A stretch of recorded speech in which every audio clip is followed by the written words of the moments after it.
ethics research works, are you able to tell us the right answer to things, or is it more about equipping us with the tools to make decisions for ourselves? What's the basic principle? There is a certain amount of tasks that you need to perform to sort of uncover what's at stake. If you take the case of outdoor training during this pandemic, it's a very difficult and complex issue, and there cannot really be an all-encompassing correct answer to the question, what should we do in this sense, especially since your audience is multinational. There are different regulations everywhere at this point. Okay, so we can have like an ethical decision-making toolbox, which actually is something that a lot of cyclists probably need anyway, particularly professional cyclists. What questions then should we be asking with this specific one in mind?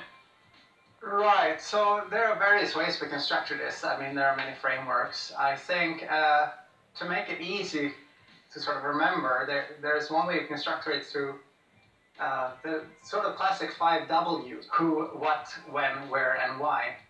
And by structuring sort of our thinking through those questions, we can sort of decide what the right thing to do might be in this particular situation.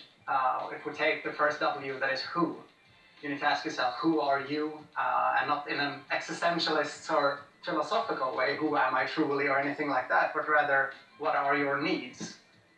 For example, do you have any mental health challenges that you need to be mindful of that requires you to be outdoors and exercising? So what will you be doing?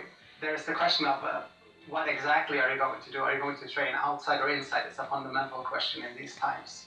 And are there ways that you could sort of adapt your training to make it safe or putting others less at risk? Actually, when you're doing things. So if you go exercise early in the morning, maybe you're at less risk of running into people, or when people are typically working. Then we have where you're doing something, and that you have to ask yourself, is it reasonable to be out in maybe a crowded London park all day? And then finally, and I think most importantly, is the question of why. That is, are you heading out to exercise this time on this day because you need it for your health and well-being? Or is it more that you're bored and you just usually do it? Now, one thing that you touched on when we were talking before was about something called social signalling, and that by cycling outside, you're effectively sending a message out that could actually make people quite irate. Is that sort of another important decision-making factor that we need to take into consideration? Definitely. I mean, a lot of the discussions now that are going on are about putting others or yourself at risk for spreading the virus, or potentially getting into an accident and requiring the assistance of NHS. But social signaling is a growing issue, I would say. I mean, we'll see in cycling communities and in other sporting communities that people get enraged by others' training.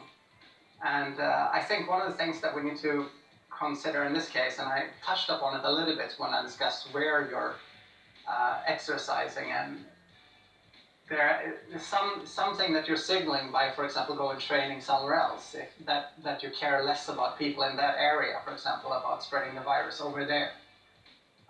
So where you are when you're outside moving and how you're exercising outside, if you're in group or if you're by yourself, is signaling to others how much you care and how much we should care as a society about this.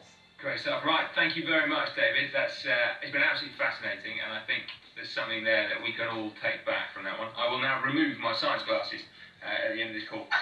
Cheers, David. Okay, thank you. Now, without wishing to